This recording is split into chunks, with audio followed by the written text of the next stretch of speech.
Welcome to TacosTheGeeks.com. Justin here, back with more video game reviews. Today we're going to be reviewing the video game Best Month Ever, which is available now on your Nintendo Switch, PC, and other consoles. As always, I give you a brief synopsis, so here we go.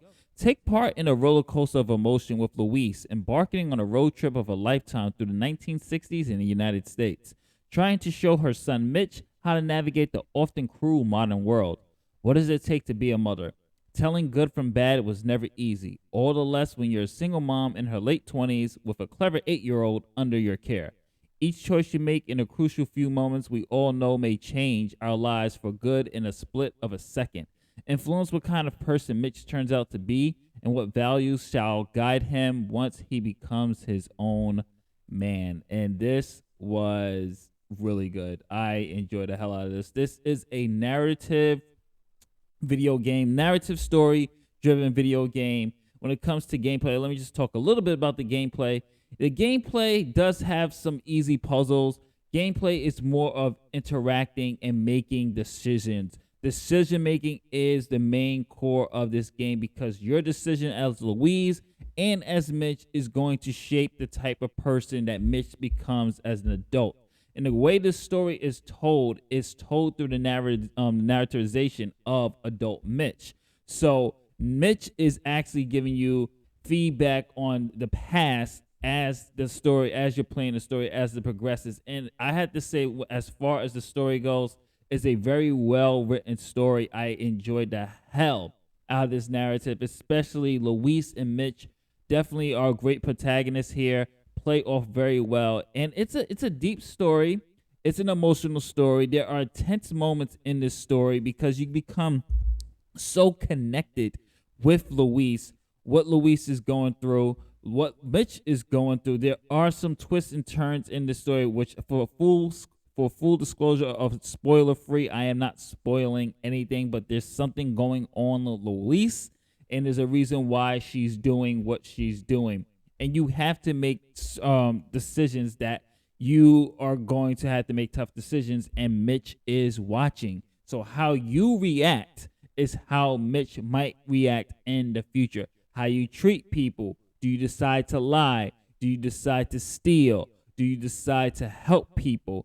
These are decisions that's going to shape Mitch, and I thought that they did a really, really, really good job of making sure and stressing that your choices matter in this game. And I had to say, I was really pleasantly surprised about how well the choices matter in this game. The story is very solid. The gameplay is simple, but let's talk a little bit about the sound and presentation.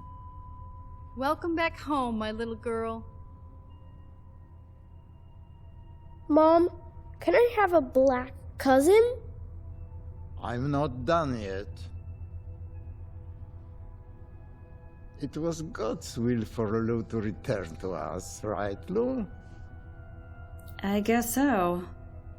It's also his will that we share this moment with our good family friend.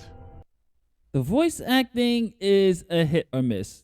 The actors who play Louise and Mitch knock it out the park, but some of the supporting characters feel like it was either on a budget. I don't know what happened with the delivery with some of the performances.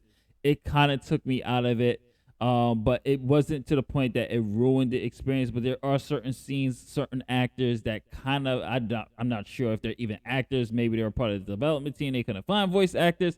It wasn't good voice acting, apart from Louise and Mitch and a couple of other supporting cast. But there were some performances in there, so I was just like, that's not too good. As far as graphics goes, this is recorded on my Nintendo Switch Lite. I'm not a graphic type of person. I don't really care if it's the most beautiful aesthetically looking game. For the most part, this is aesthetically pleasing. I think it does a great job of capturing Midwest America during this 1960s era. And there are moments in here, I just forgot to say this in the beginning as far as story. There are some political themes in here, such as racism. There are some themes of sexism, and there's a lot of underlining racial tones in here. I mean, it's the 60s. You're going to expect the N-word to be dropped. One thing I did like, they do have this profanity filter features. So if you actually want to really play the game uncensored in its rawness, you really can, which I thought was pretty nice to the developers to go there. There are segments in here where you can just drive. It's not like a more point and click type of game. There are segments here of interaction where you can get up, walk around, interact with NPCs. And for $20, I was really impressed by this. The game is a little bit short. I mean, I think I beat this in 4 to 5, about 4 hours, because I did take a little bit of a breaks. But you can go through this. It's I couldn't put it down though. It's such a good story. Tearjerker. Depending on what ending you get, there are like I think 6 or 9. I think 9 endings. Overall 6 or 9 endings. I can't remember. But there are various different endings, and it's a tearjerker. The part, depending on what ending you get. Overall, I am going to give this a buy. I enjoyed the hell out of this, and it truly was the best month ever. This is Justin from TacosandGeeks.com saying later days. We'll catch you on the next one. Peace.